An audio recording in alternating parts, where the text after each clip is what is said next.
Следна е нашата Марија на линковско вклучување со Ирена Витановска. Ке зборуваат за високиот притисок, кој што е се почест за жал проблем и кај помладите или кај младите генерации.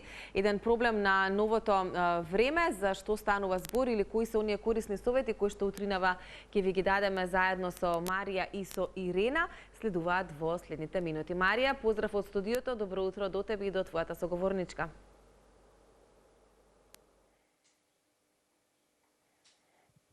Добро утро, Цеци, и до тебе. Тукму така ќе говориме за хипертензија кај помладите генерации, колку како резултат на што всушност се јавува кај помладите генерации високиот крвен притисок, дали можеби станува збор за недоволниот сон, недоволната физичка активност, воедно можеби и исхрана. Кои се самите симптоми и фактори кои што придонесуваат до хипертензија? Во продолжение слушаме многу повеќе од мојата денешна гостинка, доктор Ирена Витановска. Добро дојдовте во Утринска. Добро утро. Драго ми е што имаме можност да говориме генерално за високиот крвен притисок. Се разбира ќе ги споменеме и младите. Еве ќе прашам колку често пациентите се жалат кај вас од високиот крвен притисок? Па не многу често, затоа што здрави деца со нормална тежина, нормални навики, учење, работа, немаат зголемен крвен притисок. Кажувам исто што имаат нормална исхрана, тежина, нема шанси да имаат висок крвен притисок.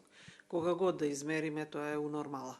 Меѓутоа, ако видиме екстремна дебелина, обезност, тоа е веќе причина за да мериме притисок, веќе тоа дете има главоболки, значи на тоа се должи, главоболки, сон нема, не може да спие, и целото е претворено у јадење, у пиење, нездрав живот. Многу е ретко, мада сега кога ќе излезам на улица, почесто гледам деца со дебелина. Кај нив веќе наоѓаме од диабет, висок крвен притисок и се друго. Дали во некои случаи пак може високиот крвен притисок кај помладите да се јави како генетски фактор? Може секако, ако има не е така често, генетски, не. Меѓутоа, ако има срцева мана, тогаш од мало веќе се внимава, од педијатар и понатака, доктори сите внимаваат на таков човек, такво дете. Кои се оние симптоми кои што укажуваат дека имаме висок крвен притисок?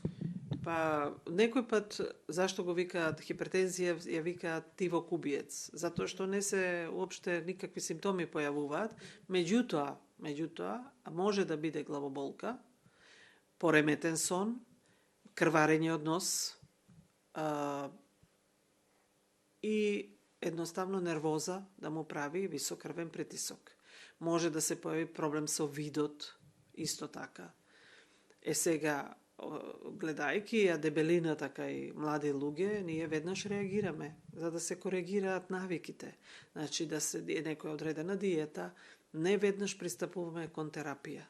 Затоа што е осудено тоа дете цело време да зема терапија.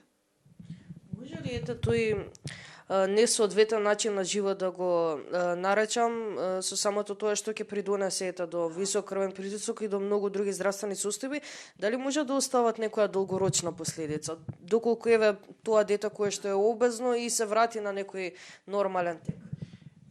Мислите, ако има проблем со тежина, со диабет, со хипертензија, тоа ќе резултира после известно време до инфаркт. Гледаме инфаркт на срце, инфаркт на мозок, било какво друго пореметување, инфаркт на некој орган. Кажете ми, генерално ова време може да се види деновиве дека е сончево, потоа облачно, навистина имаме промилливо време, колку пак тоа може да влие на притисокот генерално, не зборувам само за младите? Па влијае, стварно, скоро сите сме метеоропати, ретко кој да не е, и влие на поготово на хронични болни, оперирани луѓе, и тогаш треба да се засолнат дома, да се со редовна терапија, тоа сите препорачуваме. Да внимава на исхрана, сон да има, за да го преброди ова време. Освен со редовна терапија која што ја напоменавте, дали може би препорачувате некои природни намирници кои што помагаат за таа состојба? Да, може бели лук, да има и капсули од бели лук, тие и за циркулација се добри и за притисок. Пред самиот крај ќе прашам и дали ова време всушност придонесува за низокрвен притисок. Може кај известни луѓе да се појави многу низок притисок, меѓутоа тоа се регулира полесно е тоа. И кај помлади. Му се спие, доволно е да легне во кревет, ќе се изедначат крвни садови и ќе се врати крв во глава. Тоа е добро.